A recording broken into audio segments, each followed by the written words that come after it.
Monsieur Alan, comment tu vas? Très bien, et vous, monsieur? Bon, j'ai peur que le niveau il soit cata pour la brésilienne. En gros, je fumais encore à ce moment-là. De là, il y a l'équipe de Gazo qui arrive, du coup, tu vois. Et il y a ce truc à ce moment-là de se dire, dis, c'est accessible, quoi. Oh putain.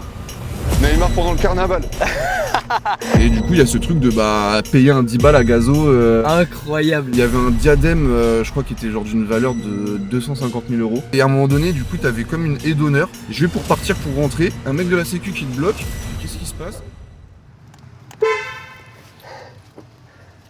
Monsieur Alan, comment tu vas? Très bien, et vous, monsieur? Bah oui, ça va. Ça fait plaisir de te voir. Mec, je sais pas si t'as vu le premier épisode. Je l'ai vu. Bah écoute, l'épisode 2 il se fait avec toi, je suis trop heureux déjà de t'avoir. Bah merci à toi. Je te donne direct ce casse-tête, mec. T'as jusqu'à la fin de la vidéo pour essayer de le résoudre au max, mec. Ok. Si tu réussis pas, c'est pas très grave, je le donnerai au suivant. Ça marche. Bah écoute, on va faire de notre mieux, mais déjà, quand je vois ça... Ton niveau en casse-tête, il est comment, tu penses? Wow, mon niveau en casse-tête, quand j'étais petit, chez mes parents, il y avait, tu sais, des boîtes où il y avait plein de petits casse-têtes chinois. Ouais. Du coup, j'ai eu une boîte comme ça chez moi. Il y en a peut-être 3-4 que j'ai réussi après des années. Vite fait pour te présenter, parce que les gens te connaissent pas spécialement. Bah écoute, Alan Ladjadj, 28 ans. Je suis dans la production audiovisuelle. Donc directeur de production pour tout style de projet. Trop bien. Et dont certains projets que j'ai pu avoir la chance de faire en ta compagnie. Mais oui, c'est ça, on se connaît, donc je me suis dit trop intéressant de t'avoir et il me faut des anecdotes de toi, mec. Bah écoute, c'est trop sympa et merci à toi déjà de l'invitation, trop cool, puis bravo pour le concept. Bah c'est gentil. J'ai bien kiffé le premier épisode, puis je pense que ça peut être un concept qui peut plaire à des gens qui connaissent pas du tout le milieu pour peut-être montrer un peu 2-3 trucs de l'envers du décor. Bah, c'est ça, ouais, de ouf. En fait, le but, c'est vraiment de mettre en avant des métiers de l'ombre dans l'audiovisuel où quand tu taffes pas là-dedans, tu ne doutes pas spécialement de tout le monde qui taffe derrière, les missions de chacun et tout, tu vois. Ton premier taf quand t'es arrivé dans l'audiovisuel, c'était quoi? Est-ce que c'est ce que tu fais maintenant? Alors ça a pas été dans la production pure tout de suite. Ça a plus été en gros chargé de projet pour une boîte qui était dans l'événementiel. Où en gros. Donc tu faisais quoi? Des concerts, des trucs? C'est ça, il y avait des concerts, des spectacles d'humour, il pouvait y avoir aussi, tu sais, des événements d'entreprise. Et en gros, c'était vraiment tout ce qui était gestion des équipes lumière, son et des fois captation vidéo. Captation vidéo, en vrai, à ce moment-là, c'était encore plus typiquement, tu vois, pour des DVD d'humoristes. Quand ils allaient sortir des DVD par rapport à leur tournée ou autre. En vrai de vrai, avant ça, j'ai eu un premier contrat sur un moyen métrage en tant que chargé de prod. Ouais. Et en gros, ça découlait de mon stage de fin d'études que j'avais fait en tant qu'assistant de prod dans une boîte de prod plus institutionnelle, corpo, pub et tout. T'as fait des études en rapport avec ça ou rien à voir? Bah, j'ai fait un BTS. Ok, un BTS audiovisuel? Audiovisuel, ouais, en production audiovisuelle. Donc vraiment, je commençais par la base, le BTS, et après le BTS, j'avais fait 2 stages dans le BTS, un premier dans une boîte de prod docu et court-métrage, et un deuxième dans une boîte d'animation. Ah, trop classe ça! Ouais, c'était cool, c'était un court stage, parce que c'était vraiment un stage genre de 4 semaines en deuxième année de BTS. Ouais. Mais très cool, parce que ça a permis de découvrir l'animation, des films, des séries, donc sympa, et une autre façon de produire aussi. Et après ça, en gros, je me sentais pas de me lancer tout de suite dans le métier. Ouais, ok. Parce que je sais pas, je m'étais un peu mis en tête, ce qui est pas faux, hein, mais peut-être un peu trop en tête que c'était beaucoup de réseaux. Ah oui, ouais, c'est souvent ce qu'on se dit et c'est pas spécialement faux en vrai. Et c'est pas spécialement faux, c'est pour ça que je te dis ça, mais je regrette pas du tout le move que j'ai fait à ce moment-là, qui était pas un move de fou, hein, mais qui était juste de me dire vas-y, je me sens pas de me lancer, du coup je vais essayer de faire une alternance ou d'aller à la fac pour pouvoir être, comment on dit déjà, conventionné, ouais. et faire des stages. Et en gros, c'est ce que j'ai fait. J'ai fait une L3 dans une fac et j'ai fait un stage de 5 mois du coup dans cette boîte de prod institutionnelle et corpo. Et est-ce que c'était le métier que tu voulais faire de base, là, ce que tu fais dans la prod, ou toi tu t'imaginais peut-être, je sais pas, acteur, j'ai une connerie, tu vois, acteur, monteur, cadreur? Bah en gros, à la base de la base, le truc qui m'a vraiment donné envie dans ce métier, c'était l'écriture et la réal. Vraiment l'écriture et la réal. Au tout début, c'est parti de l'envie d'écrire des choses, d'une envie d'écrire sur des choses, tu vois, de la vie de tous les jours, genre des faits de société. Ok. Genre vraiment de me dire, essayer de faire un truc utile, mais en alliant ma passion, donc passionné de cinéma et de pop culture, Ouais. d'histoire, de documentaire, de culture même en général. Ouais. Et de se dire, s'il y a moyen d'allier les deux et d'écrire des sujets, tu vois, que ce soit en docu ou en fiction, qui peuvent parler de faits de société qui sont importants et ouais, donc toi tu voulais vraiment écrire et mettre en image ce que tu voulais, quoi. Ouais, c'est ça. Trop stylé. C'était vraiment ça de base, et du coup, je m'étais dit école de réal. Ouais. Sauf que école de réal, je me suis dit, vas-y, il y a peu de place, des fois c'est un peu cher et tout, donc je vais essayer de voir s'il n'y a pas un peu un chemin, un itinéraire bis. Ouais. Donc le montage, parce qu'en me renseignant, je me suis dit, enfin j'ai beaucoup lu que le montage pouvait amener à la réal. J'étais parti sur un BTS montage et finalement en me renseignant un peu sur tous les métiers de l'audiovisuel, j'ai appris à connaître la prod. D'accord. Et Donc j'avoue tu que visais pas spécialement ça à la base en vrai, la prod. Pas spécialement non, Ouais, c'est ok. vraiment quel moyen peut me permettre d'arriver dans l'audiovisuel et de vivre de ma passion même si j'arrive pas à la réal. Ok, oui. Et du coup la prod, je me suis dit en soi ça m'intéresse de fou parce que tu peux vraiment tout, enfin gérer un projet de A à Z, voir tous les aspects d'un projet. Oui, ouais, de fou. Et ce truc de me dire, et en plus, derrière, si je maîtrise la prod, c'est-à-dire que je peux m'écrire des projets Oui, parce perso. que tu sauras comment ça se passe, comment louer un lieu, Ouais, tout c'est ce ça. que tu fais en prod globalement, c'est hyper important pour réaliser un truc en vrai. Donc, Clairement, tu peux, si t'as la prod, comme tu dis, pour tout ce qui est location de lieux, les contrats, les gestions d'une journée de tournage, savoir de quoi t'as besoin et tout, ça. tu peux gérer tes propres projets, donc ça peut être assez pratique. t'as quand même ton petit rêve à côté Ouais. de te dire, vas-y, peut-être plus tard, je sais pas, je réalise un film, un doc, un truc. C'est exactement ça, c'est de garder ce rêve en se disant, comme ça me permet déjà de bosser dans l'audiovisuel, de me faire des contacts, d'apprendre du métier. Ouais, carrément. Et puis ça n'empêche que la prod au final c'est devenu quand même un second amour et aujourd'hui je me verrais pas ne plus en faire. Et excuse-moi parce qu'en même temps je suis en train de Non, vas-y, essayer de me dire j'ai quand même un casse-tête dans c'est les le but, mains mec. mec et genre il y a 4 phases et Dé- je sais même pas Déjà, laquelle oui, départ. déjà je vais quand même te donner un petit indice pour que tu commences au moins parce que je t'ai même pas aidé. Il y a une face où il y a écrit start dessus. Essaie de déchiffrer. Ok, bien Je vu. crois que c'est celle-là. Regarde celle-là, il me semble. Ah putain, ouais, il y a marqué Start vois ici. Start Ah, bien joué. Bah bien c'est joué. ça alors. Ok, vas-y, bien joué, merci. J'ai eu la chance au départ quand même d'avoir mes parents qui m'ont toujours donné un peu ce discours de le travail ça va être 40 ans de ta vie au moins. Essaie en priorité d'avoir un boulot où tous les matins pendant 40 ans tu vas te lever avec le smile et être T'es content d'y aller. content? Bah oui, important ça. Parce qu'il me dit oui l'argent forcément ça a une Ça importance aide, dans la ouais. vie et ça aide.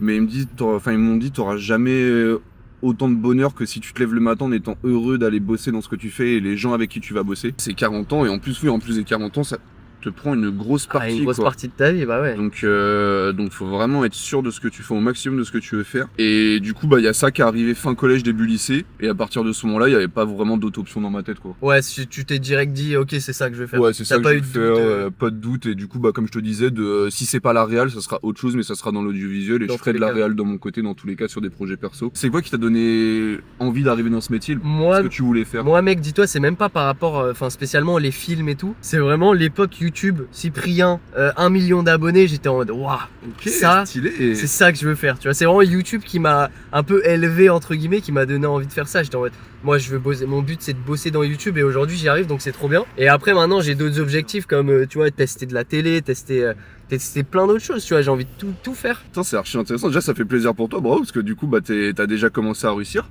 Ouais, là pour l'instant ça marche donc c'est trop bien. C'est cool et puis en plus je trouve ça intéressant de voir que de base toi c'était YouTube et que quand même la télé t'intéresse. En fait, c'est les prods qui m'intéressent maintenant. Ok, tu vois, ouais. Les grosses prods, les trucs un peu différents de ce qu'on a l'habitude de voir avec YouTube, tu vois. Même Ouais. si YouTube se rapproche de plus en plus de ce que fait la télé, enfin bref. Ok. Et t'as fait quoi par exemple comme école? Alors, j'ai commencé mon premier taf, je l'ai eu avant de faire une école, mec. Ah ouais, ok. Genre vraiment, je faisais des petits montages pour moi, j'avais une chaîne YouTube et tout, je faisais des montages, nan.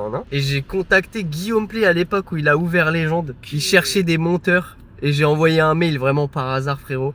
Et la meuf, elle me rappelle 2 jours après. Je me rappelle, j'avais un taf en intérim à ce moment-là. Et bref, en intérim, elle m'appelle, la meuf, elle me dit ouais, chargé de prod Légende, nan, on est intéressé et tout. J'étais choqué, mec. Ah parce que l'entrée sur YouTube dans Légende. Mais laisse tomber, parce que ouais, moi je regardais le QG, Guillaume Play, je le suivais sur Énergie. J'étais en mode, mais attends, mais c'est légendaire ce qui se passe, j'ai aucune expérience. Et du coup, j'ai été Non, pris. C'est un super exemple, tu vois, de ce qu'on parlait, de donner de l'espoir, c'est juste de la motivation, du culot à aller envoyer des mails, des messages, même si des fois, genre, par exemple, là, je le vois ces derniers temps sur plus des personnes qui ont des profils à chercher en alternance et qui galèrent à trouver des alternances, en plus dans des secteurs et dans des boîtes, je pense, qui leur plaisent. Et qu'en fait, tu te dis, même si c'est entre guillemets facile à dire une fois que t'as le pied dedans, mais que je pense que tous les gens qui ont un pied dedans sont passés par là, faut envoyer des messages, faut se déplacer, faut harceler les gens, harceler, faut...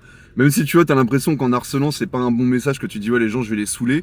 Bien C'est sûr, ça. c'est du harcèlement gentil, tu vois. Oui, bien sûr. Mais faut pas hésiter à être régulier et à beaucoup envoyer de messages, quoi. Et en gros, ouais, c'est venu un peu comme ça. C'est venu un peu comme ça. Et au début, du coup, juste cette envie-là. Donc, du coup, je me suis dit, vas-y, montage, BTS. Non, vas-y, go en production. Et du coup, de là, j'ai cherché. Je suis parti faire mon BTS en Picardie. Et au final, du coup, ça a été 2 super années à Saint-Quentin. Et derrière, en revenant, cette année, du coup, de fac où j'ai Ouais. fait 5 mois de stage. Et après ça, en fait, les stages par lesquels j'étais passé, vu que c'était des petites boîtes, j'avais pas forcément de contact pour pouvoir enchaîner sur d'autres contrats ou autres. Et après ça, il y a eu la rencontre, enfin pas vraiment la rencontre, parce qu'en gros on se connaissait depuis un moment, mais il y a eu le début avec un ami que tu connais aussi d'ailleurs, qui s'appelle Pierre. Pierre, ouais. Et de là, ça a été les vrais débuts, quoi. T'en es où là? Mec, je sais pas si tu y arrives. Attends, mais t'as sorti une pièce. J'ai sorti une pièce, je me dis que je suis à la première phase sur quoi? Il y en a, Il y en a beaucoup. 6. Et il y a potentiellement un truc à l'intérieur, mec. Il y a potentiellement, mais c'est ça qui me rend fou, c'est que j'ai envie de voir ce truc à l'intérieur. Là, je vois qu'il y a un petit truc aussi comme ça, Qu'il faut enlever. Ah ouais. qui me brain un peu, tu vois, parce que... T'as essayé de tirer un peu là. Et du coup, tu vois, je me demande si le start là, c'est pas un signe. Genre, ça, faut que ça soit là. Ah oui! J'ai essayé de pas bouger. J'ai bougé! En gros, quand t'es comme ça, t'as ce trait qui va là et qui relie au petit trait ici qui montre une flèche. Ah ouais, donc fallait regarder les autres faces aussi. Du coup. C'est ça. Et quand tu regardes du coup là maintenant, toutes les faces, tu vois des flèches qui alignent et qui sont là et qui vont vers les flèches. Donc là-dessus, on est bien aligné. Parce qu'on monte là. Donc du coup, logiquement, si ça c'est la phase de start, on arrive sur la phase 2 ici. Et ça s'enlève pas. On avait cette phase là qui amène sur cette phase-ci. Et cette phase-ci va devoir m'amener ici. Ok. Oh, t'as sorti un truc. Waouh. C'est quoi ce truc de fou là? Et ça m'ouvre. Alors attends, on va faire le tour. Oh. D'accord. Ok, donc t'as encore enlevé. Ok, donc ça enlève encore un petit truc, petit à petit. Est-ce que tu saurais me dire un peu qu'est-ce que t'as fait? Est-ce que t'as fait un moment, t'as fait des pubs? Est-ce que t'as fait un peu plus de clips? Est-ce que t'es passé par plusieurs phases? Donc au début, il y a eu les clips. Déjà, dès cette envie-là, on avait l'envie de se créer une structure à deux et d'essayer de bosser un max ensemble. Sauf que, on avait quand même la conscience à ce moment-là qu'on venait de commencer tous les deux, chacun de notre côté, qu'on n'avait pas encore d'expérience vraiment, enfin en tout cas vraiment pas beaucoup, qu'on n'avait pas de contact, pas de réseau. Ouais. Et que ça allait pas forcément être le plus évident, donc on s'est dit écoute frérot, viens, on fait chacun nos expériences de notre côté, bien sûr en essayant de bosser un maximum, et dès qu'on peut on se fait des passes dés et on bosse ensemble. C'est ça, ouais. Mais comme ça on se fait des expériences et on verra plus tard quand on se le sentira. Ok. Du coup on s'est un peu lancé chacun de notre côté et du coup moi du mien j'ai commencé par cette boîte dont je te parlais, un peu événementiel audiovisuel. Ouais. Donc, du coup j'ai été chargé de projet et de loc pendant 1 an. Après ça du coup je suis passé par l'INA et en fait à ce moment-là en gros concrètement l'objectif que j'avais depuis le départ, comme j'avais pu te le dire, c'était vraiment le cinéma. Et à côté de ça, et ça rejoint un peu ce que tu disais tout à l'heure il y avait YouTube qui me donnait déjà très envie. D'accord, ouais. Parce que il y avait ce truc de la télé m'avait toujours donné envie, mais plus le côté émission de divertissement. Donc YouTube me donnait envie, sauf que pareil à ce moment-là tu vois il y avait des trucs.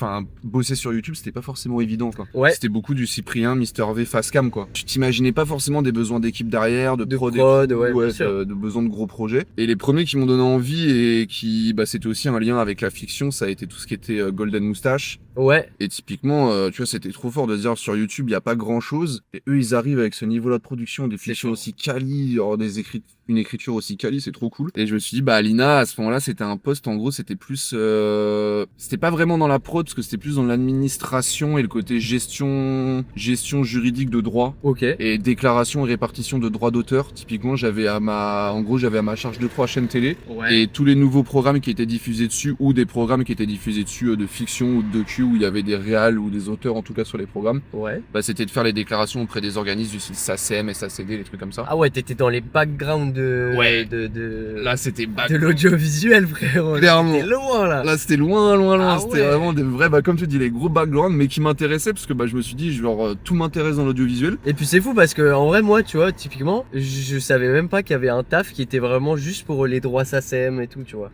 J'avoue que je l'ai appris à ce moment-là. Et ensuite, après l'INA, du coup, t'as enchaîné sur quoi? Et du coup, après l'INA, en fait, l'INA, c'était la période Covid. Ah, d'accord, c'était à ce moment-là. Ok. Ouais, donc du coup, je vais pas te mentir que c'était C'était cool galère. aussi. C'était galère de bouger de l'INA et de trouver des projets. Ouais. Mais c'était cool pour moi parce que c'était un moment où du coup, vu que tout était calme, moi, vu que la télé s'était pas arrêtée, mon job non plus, quoi. Dès que c'est reparti un peu et qu'on s'est fait déconfiner, Ouais. avec Pierre, on s'est relancé direct dans du clip. Et en gros, après ça, j'ai bougé à Elephant Production, alors eux, ils ont plusieurs branches et moi, j'étais dans la branche pub et corpo. Et c'était quoi, du coup, tu faisais quoi Et concrètement j'étais assistant de prod. Et sur des projets pub, par exemple, si t'as des marques à citer, vas-y. Hein. En gros, il y avait de tout. Il y avait de la pub, il y avait aussi des trucs un peu corpo, du style des espèces de docu-reportages, mais plus en interne. Par exemple, je me souviens d'un projet pour Chanel, mais il y avait ces marques comme ça. Après, il y avait, par exemple, je me souviens d'un truc pour la SNCF. Ok, ouais, donc t'as bossé avec des grosses marques quand même. Hein. C'était surtout des grosses marques, ouais. D'accord. Du coup, c'était ce qui était intéressant avec Elephant, c'est que c'était beaucoup de grosses marques et du coup, il y avait assez de rigueur, pas mal de projets en même temps. Et t'as fait ça combien de temps longtemps à Éléphant machin? Pas longtemps, j'ai fait ça 3 mois parce que ça a été C'est quoi? T'étais en CDI? T'étais en CDI, CDD? ouais. En gros, sur les 5-6 premières années, j'ai T'as fait que du salariat. Que du salariat. D'accord. CDD ou CDI, et pour le coup, j'ai toujours enchaîné. Il y a eu 0 moment de pause, tu vois, genre les contrats. En gros, je finissais un contrat le 31 août, le 1er septembre, j'en commençais un autre. Ah ouais. Donc là-dessus, ça a été plutôt cool Ouais, carrément. et ça s'est bien enchaîné, donc j'étais plutôt content. C'est pas donné à tout le monde, ça, en vrai. Bah, c'est ça, cool. tu vois. C'est pour ça que, genre, en fait, à la fois, je m'estime chanceux parce que, c'est pas donné à tout le monde d'avoir ces opportunités-là qui tombent tout le temps. Et après Éléphant, en gros, j'ai arrêté après 3 mois parce que je me rendais compte que, déjà, à ce moment-là, j'étais assistant de prod, donc je touchais un peu à tous les projets, tu vois, mais j'étais surtout sur la partie interne, genre, tu sais, gestion des droits administratifs, gestion des contrats, Ok. autorisation des lieux de tournage, toutes ces choses-là. Et du coup, j'étais pas beaucoup sur les tournages. Ah, et toi, tu voulais voir un petit peu. Je voulais vraiment normal. être dessus, tu vois, parce qu'à Ok. côté, avec Pierre, on continuait les clips où du coup, on s'occupait de toute la prod, la réal, le montage et tout, et il y avait un peu cette frustration de, sur des en fait, projets-là, de... Ce qui est frustrant dans ces tafs-là, j'ai l'impression, tu me dis, c'est que tu prépares tout pour les gens, et au final, toi, tu vois même pas ce qui se passe. C'est exactement ça. Et c'est là où il y a eu les premiers contacts un peu avec YouTube, dans le sens où j'ai commencé à me dire, tiens, en fait, il y a des posts qui sont sur YouTube. Ça y est, ouais, dispo. c'était le moment où ça commençait à envoyer de la grosse prod, donc les gens cherchaient des monteurs, des cadreurs, des chargés de prod, des trucs, tu vois. C'est ça. Exactement, tu vois, le moment où, comme tu dis, genre les prods commençaient à plus se développer, les gens commençaient à chercher à se staffer, il y avait plus d'opportunités. Et ça avait déjà été un peu le cas, parce qu'en gros, moi, la première opportunité que j'ai eue, c'était de faire c'était un entretien que j'avais passé à Webedia. C'était, il y a 4 ans, été 2021. Ouais. Du coup, en réalité, à ce moment-là où YouTube avait déjà bien pété, tu vois. Oui, parce qu'il y a déjà Webedia et tout, donc. Voilà, il y avait c'est déjà quand même Webedia. À ce moment-là, Squeezie était parti de Webedia. McFly et Carlito venaient de partir de Webedia. Ouais, donc, ok. tu vois, Unfold, du coup, je pense, Ça commençait, déjà. En tout ça cas, commençait à exister. Ouais, c'est ça. Et du coup, il y avait déjà des grosses prods et des gens qui bossaient dedans, mais moi, ça a été la première opportunité que j'ai eue. Enfin, en tout cas, d'entretien, et j'ai pas été pris. Mais à ce moment-là, c'était un mal pour un bien, parce que ça m'a permis de bouger dans la fiction. Ah, ok, Et donc t'as du eu une coup, opportunité ouais. de faire un truc de fiction. De fiction pour un CDD, parce qu'en fait, c'est une boîte qui s'appelle Escazal Film, qui, du coup, bossait sur séries et longs métrages cinéma. Il y avait à ce moment-là, en gros, j'étais arrivé, l'un des premiers projets que j'ai bossé avec eux, mais c'était plus sur les rendus de compte. Parce que du coup, en fiction, t'as vraiment, comme dans les autres projets, mais là, bien encore plus marqué, je pense, 3 phases de production. D'accord. Qui est la pré-prod en amont, où tu vas chercher toutes les subventions, les lieux de tournage, et vraiment tout préparé. D'accord. Une fois que tout est prêt, t'as la partie de tournage. Et après, t'as la partie, donc, en parallèle de la post-prod, qui sont en grosse partie pour la production, tous les rendus de compte. C'est quoi les rendus de compte? Pour dégrossir un peu le truc, c'est, par exemple, si t'as des subventions via le CNC, tu vas avoir des dossiers à rendre au CNC de rendu de compte de, typiquement, je sais pas, j'ai dit une connerie, tu vois, mais le CNC t'a donné 100 000 € de subvention. Ouais, tu dois prouver que tu les as utilisés pour le film, etc. Pour les films, tu vois, il y a des quotas respectés du style, si tu tournes en Ile-de-France, faut que t'aies genre, je sais pas, je vais dire des bêtises aussi, hein, mais 80% de ton équipe technique qui soit résident en Ile-de-France. Du coup, ça, faut que tu le prouves aux gens aux institutions. Qui t'ont donné l'argent, forcément. Exactement. Et à ce moment-là, excuse-moi, j'ai pas répondu à ta question. De ce qu'ils ont fait, il y avait un film, donc à ce moment-là, j'étais sur les rendus de compte des Folies Fermières. Ok, c'est pas un gros film, mais c'était avec Alban Ivanov et Sabrina Ouazani. Donc il y avait ça, et à côté de ça, 2 séries, une qui s'appelle Les Petits Meurtres d'Agatha Christie, qui était diffusée sur France 3, ou France 2, je sais plus. Ok. Et Syndromeux, qui était une série en une saison diffusée sur TF1 avec Vincent Elbaz. Sauf que malheureusement, les projets n'ont pas marché. Ah. En gros, c'était un CDD de 5 mois et l'objectif, c'était un peu en mode, si les projets qui sont lancés marchent bien, on aura des besoins, donc on renouvelle, c'est ça. Ouais, ok. Mais si ça marche pas, vu que c'est des nouvelles séries, tu vois, il y en a 2, c'était des séries des premières saisons. Et typiquement, l'objectif de la prod à ce moment-là, c'est que ça soit signé pour d'autres saisons. Et malheureusement, ça l'a pas fait, tu vois. D'accord. Donc ça s'est arrêté là. C'est ça. Mais bon, c'est une première expérience, c'est trop classe déjà. C'était cool. En vrai, j'avoue que moi, perso, c'était comme tu disais, tu vois, le fait de commencer à toucher déjà du doigt un peu ce début de rêve, c'était trop bien. C'est déjà trop classe, ouais. Et il y a ce truc à ce moment-là de se dire, vas-y, c'est assez accessible, quoi. Et du coup, après ça, il y a eu des enchaînements de différents styles de prod. Genre, après, je suis passé 3 mois par le CPAD. En gros, c'est l'établissement, c'est la boîte de prod du ministère de la Défense et des Armées. Ouais, ok. Donc là, c'est du reportage et du docu sur des sujets de l'armée. Et après, changement, parce qu'à ce moment-là, en gros, j'attendais surtout des réponses d'un autre taf avec qui j'étais en contact, qui s'appelle VPH, qui est un studio XR. Donc en gros avec un mur LED, et qui était aussi boîte de prod dans le sens où on accompagnait les productions pour la partie prod, DA et tout, et en coprod sur certains projets. Là ça a duré 1 an et demi, c'était archi cool. Puis sur toutes sortes de projets, genre pub, corpo, du clip. beaucoup de clips. Donc à ce moment-là, ça permet aussi de passer sur des clips d'un niveau supérieur de ce qu'on faisait avec Pierre. Oui, forcément. Donc tu te Un fais peu plus plus de budget kiffer, et tout. plus de budget, c'est ça, et plein de projets différents, du corpo, un peu de fiction aussi, mais plus sur des projets de ruling, où là on est vraiment sur du véhicule avec des plates qui sont diffusées sur l'écran, tout ça. Ok. Et là du coup on arrive fin 2023. Moi à ce moment-là vraiment j'avais qu'une envie, c'était de faire full prod et de retourner full dans ça. Et de là j'ai eu mes premières expériences en freelance avec MG, prod avec Maison Ouais, Vise. ouais, carrément. Donc, Du coup, t'as fait quoi? Du Pierre Cross, Benjamin Verreca? ouais c'est ça, bah à ce moment-là j'ai fait une vidéo avec, c'était avec Lucas Studio, et après ça j'ai pas rebossé avec eux tout de suite, et du coup il y a un moment où moi je cherchais quand même à bosser du coup, à partir de cette boîte de VPH. Ouais. Pour voir d'autres horizons. Et je suis passé donc chef de projet dans une autre boîte Digitali qui était eux plus vraiment prod et post-prod sur de la pub de luxe en gros. Ok. Du Dior, du Chanel, que des marques Sympa. comme ça. Et à ce moment-là, Maison Grise, ça commençait à s'accélérer un petit peu, avoir de plus en plus de projets. Ok. Et du coup, bah, ça a été ma transition fin 2023, début 2024, à me dire, bah vas-y, ça y est, c'est ce que je voulais, de pouvoir passer de style de projet en style de projet différent et go se lancer en freelance, quoi. Eh, on a tout refait. Bah ouais, je te dis, là, ça parle, Putain, ouais, mais... Une belle vue, là. Mais de ouf. Pour finir, après, on va faire une petite pause dehors, frérot. Parce qu'il fait chaud en plus. Bah avec on va plaisir. bouger.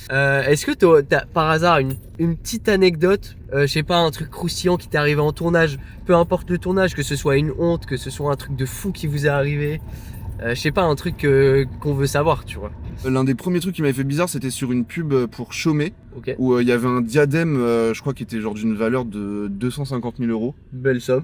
Très belle somme. Et où à ce moment-là, du coup, il y avait un service de sécu qui était là pour juste le diadème. Et en gros, c'est un peu ce truc de tu finis la journée de tournage. Moi, j'ai pour rentrer, puis vu qu'en plus c'était dans le studio qui était interne à notre boîte, Ouais. tu sais, c'est un studio où tu es tous les jours et tu te balades dessus, connais, c'est chez ouais. toi, quoi. Ouais, ouais. Et à un moment donné, du coup, t'avais comme une haie d'honneur avec des gars de la sécu. Qui te fouillait, genre? Et pas qui te fouillait, mais qui en fait filtrait. Et j'avais pas fait gaffe parce que tu sais, fin de journée de tournage, tu bouges quoi. Ouais. Je vais pour partir pour rentrer. Et là, tu vois cette allée de ces gars de la sécu, tu sais.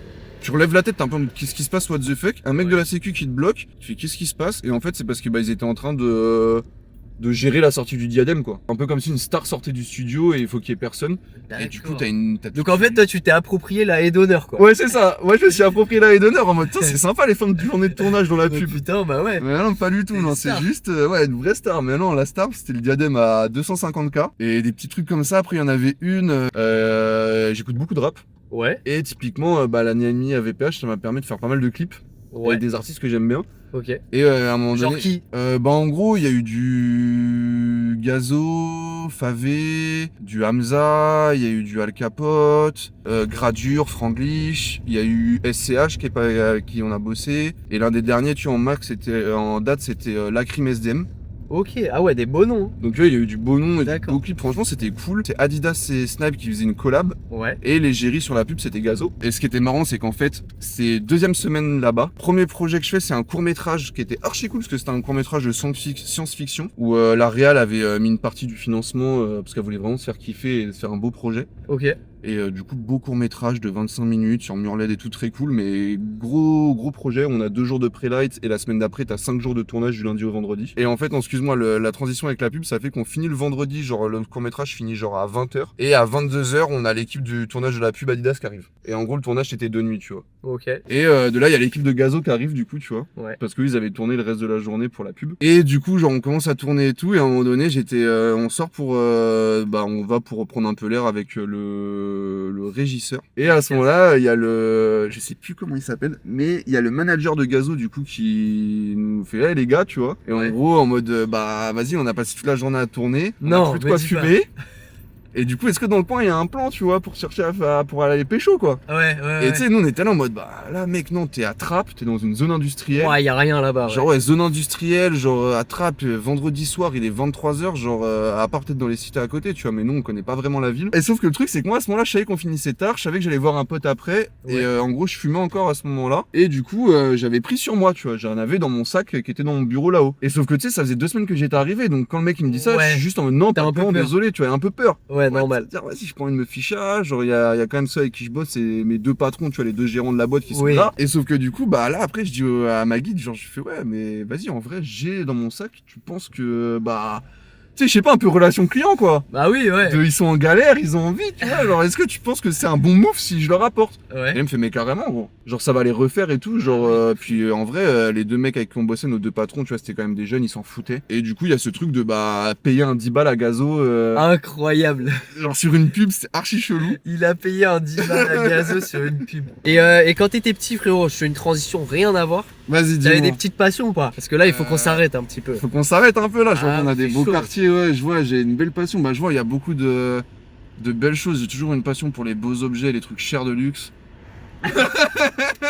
Allez, on s'arrête chez Dior. Non, en vrai de vrai, bah, ma plus grosse passion quand j'étais petit et qui est toujours là, mais un peu moins quand même, c'est le foot. Comme beaucoup de gens, même Ouais. moi, on est pareil. mec. Ok, bah j'allais Ouais, te on demander, ouais, si, ouais, foot, bah ouais, je pense, j'ai Franchement, mec. beaucoup à avoir grandi avec ça et Ouais, c'est fort c'était quelque populaire, quoi. C'est ça. Bah écoute, ce que je te propose, mec, on s'arrête, on se met sur une place, on se fait 2-3 passes, un petit Vas-y, chaud. brésilien ou quoi, t'es chaud ou pas? Chaud, chaud, chaud. En plus, une petite brésilienne dans un lieu comme ça, franchement, Ouais, mec. c'est Il y a assez là les unique, hein. touristes, ils vont se serrer, mec. Ah, de ouf. Bon frérot, Alors, je te vois dans ton élément là. bah écoute, là tu me proposes en plus un petit foot sur une place plutôt très très cool. Bon, j'ai peur que le niveau il soit cata pour la brésilienne. Ouais, là j'avoue que ça fait longtemps qu'on n'a pas touché de ballon, je crois, toi et moi. Déjà là on a le cadre quand même, les Invalides, la Tour Eiffel. On est bien servi. Hein. Ok. Pour vous. Merci.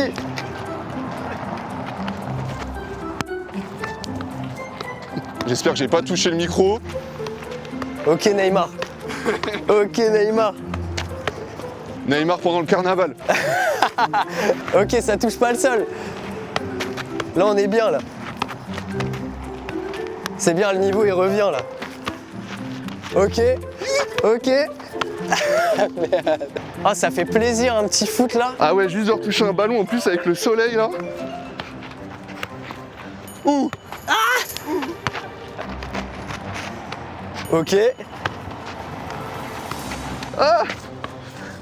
Oh. Oh les plantes.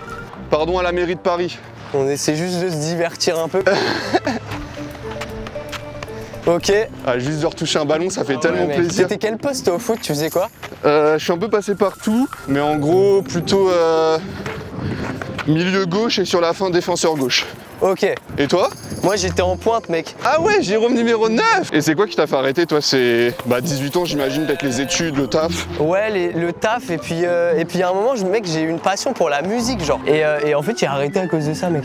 Ah genre la guitare, la musique, ça t'a tellement plongé dedans. Ah ouais, de fou. J'étais à fond, tu sais, j'ai appris tout seul la guitare. Mais bon après, surtout quand t'as passé 10 ans en étant à fond dedans. En fait, il y avait aussi le truc de, tu sais, les clubs. Genre, fallait aller à l'entraînement le lundi soir en hiver, le match samedi obligatoire. Oh, j'avais la flemme un moment. En plus tu sais que de novembre à mars, il va pleuvoir tous C'est les ça. samedis. Ah ouais, mec. Il faisait moche, tes week-ends, ils étaient flingués parce que le samedi ou le dimanche, t'avais match. Après, quand tu grandis, c'est un peu chiant. Ouais, surtout quand tu commences un peu la période des soirées. C'est ça. T'as envie de sortir, tu vois. Et toi, tu dis, ah bah non, les gars, j'ai foot demain. Oh, relou quand même. C'est ça, c'est que la soirée du samedi soir, en te disant que le lendemain, faut que tu sois à 11h sur le terrain. Ouais, c'est ça. Et toi, t'as arrêté pourquoi? Bon, en vrai, un peu les mêmes raisons que toi. Enfin non, au tout départ, en vrai de vrai, ça a été une blessure. Ah, tu t'es fait les croisés, toi. Non, je me suis fait un truc à la hanche et après au genou. Ouais, puis tu sais, ça a été le même moment où après je suis parti pour mes études en Picardie, donc du coup c'était pas pratique. Mais tu sais, ça a été le début du boulot et tout, et du coup pareil. Bah, tu c'est vois. ça, après, t'as plus trop le temps, quoi. Bah ouais, genre les 2 entraînements par semaine le soir à 20h en hiver. Ouais, sous la pluie, sous la neige, mec. Oh là là, quel enfer. Ça commence à être de plus en plus chaud.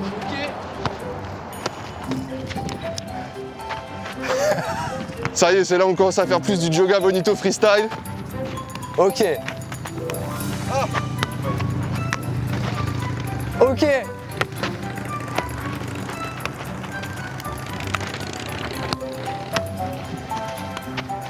Eh, y a un truc là.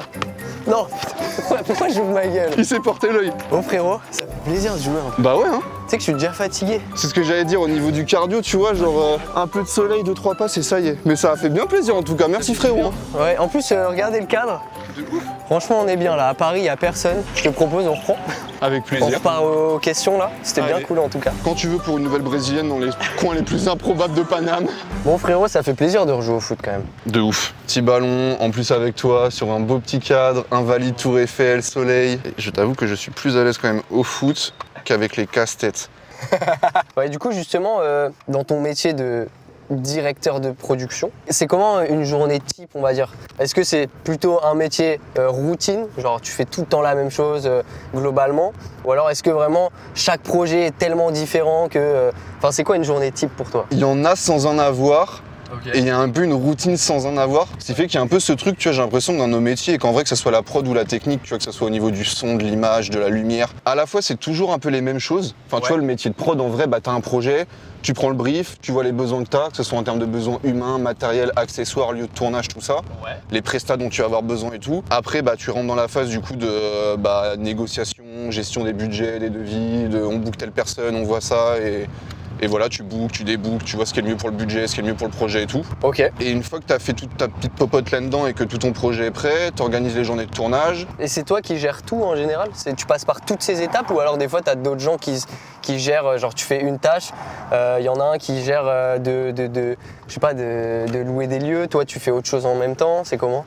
Ça dépend vraiment, pour le coup, je pense que ça dépend à la fois du budget, des ambitions entre guillemets de ton projet, dans le sens où tu vois, il y a des fois où le projet, on va dire, il est assez light, entre guillemets, tu vois, sans dire que c'est pas un projet ambitieux ni rien, hein. Mais on va dire qu'il est assez light quand même pour que tu puisses t'en occuper tout seul. Ok. Il y a des moments où les budgets font que t'as pas le choix de t'en occuper tout seul. D'accord. Parce que t'as pas de budget pour aller prendre des chargés ou des assistantes de prod. Mais en vrai, la plupart du temps, t'es quand même une équipe de prod où du coup, quand t'es à la direction de production, tu t'occupes un peu de répartir les tâches en disant, en gros, voilà, on fait un gros dépouillement du projet, voilà le budget qu'on a, voilà ce qu'il faut qu'on aille faire au niveau des décors, des accessoires, des trucs. Ok. Et de là, en général, avec tes équipes, après chacun fonctionne un peu comme il veut, tu vois, mais tu vas te dire, voilà, toi, telle personne est plus à l'aise sur la gestion, tu vois, des autorisations de tournage et la recherche de décors. Ok. On va mettre cette personne sur ça. Il y a une personne qui va être plus à l'aise sur la composition des équipes et la recherche d'équipes techniques. Et du coup on la met là-dessus. On la met là-dessus et puis voilà. Ça dépend vraiment de ce que tu peux te permettre par rapport à ton budget et ce que ton projet nécessite, quoi. Ok, donc donc il n'y a vraiment aucune routine, c'est tout le temps différent, même si globalement la gimmick c'est toujours à peu près la même, tu recherches des lieux, tu fais les auteurs, machin. Après c'est toi qui peux me dire, je sais pas si au niveau de la technique c'est un peu le même parallèle, mais ce truc de t'as toujours un peu les mêmes gimmicks dans nos métiers, ça, parce qu'un projet audiovisuel reste un projet audiovisuel, mais déjà en fonction de si t'es sur de la fiction ou de la pub, Pas pareil. c'est pas pareil, si t'es sur de la pub ou du clip ou du YouTube, c'est pas pareil, mais globalement on va dire que toutes tes tâches que tu vas faire vont être un peu toujours les mêmes.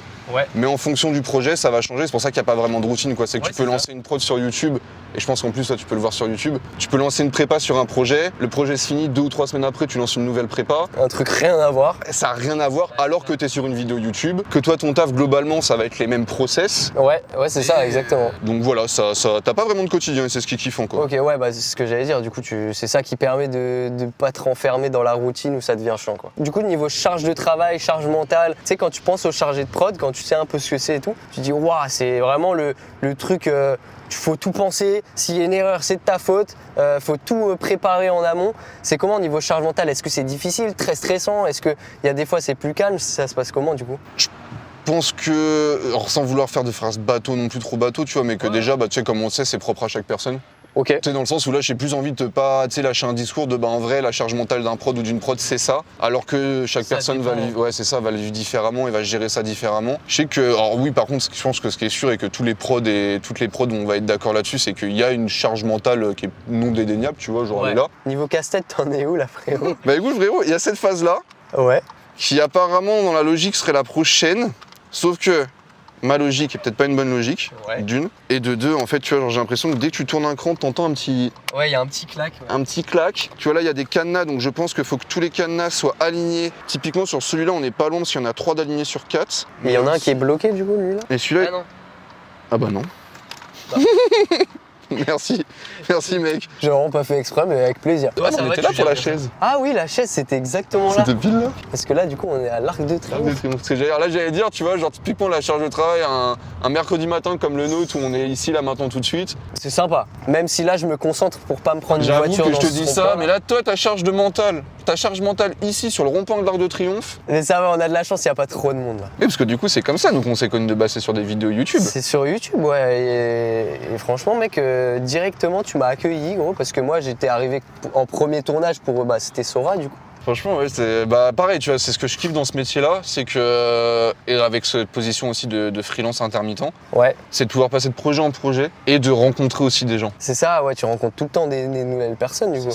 Tu bosses avec les équipes d'un tel et... Bah typiquement vous en faites tous les deux partie, tu vois, des gens qui se sont rencontrés où humainement bah t'as un match et t'as un truc de bah c'est cool parce que ça Ouais, dépasse c'est ça. l'aspect boulot quoi. Ouais, carrément. Et bah c'est ces personnes-là dont vous faites partie où tu te dis que bah le matin quand tu te lèves, t'as ce kiff de dire que tu vas bosser en bossant dans ta passion sur un projet qui te passionne et qui te fait kiffer et que même si au pire le projet te passionne pas tant que ça, bah ça reste un projet audiovisuel donc ça te fait kiffer de fou C'est ça. et avec des gens que t'aimes bien quoi. Viens, on échange. Vas-y, je suis chaud. Comme ça, tu peux la tester et après, tu me la rachètes à la fin de la vidéo. Bah oui, parce qu'on avait commencé à parler de ce deal sur le parking d'une aire d'autoroute quand on allait sur un tournage.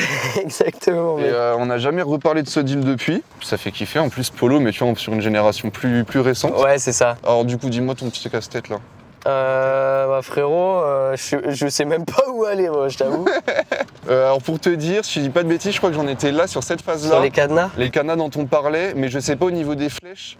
Parce que j'arrive pas à me rendre compte le cheminement qui a été fait. Je sais pas Ouais, si j'ai suivi une bonne logique. Je vais essayer de ou- suivre un peu, donc ça ferait ça. Ah, elle est agréable à conduire, hein. Ça va, t'aimes bien? Ah, écoute, je suis sur les 200 premiers mètres pour l'instant, mais Ça se passe bien pour l'instant. ça se passe bien et elle est cool, hein. Je pense qu'on va réouvrir le débat, le sujet de l'achat. Parce qu'au début, non, j'avais lancé un sujet d'échange. Mais t'étais pas chaud pour ma Polo. Ouais, je t'avoue que j'étais moyen chaud. On vous met une petite photo à l'écran de sa polo, vous allez comprendre.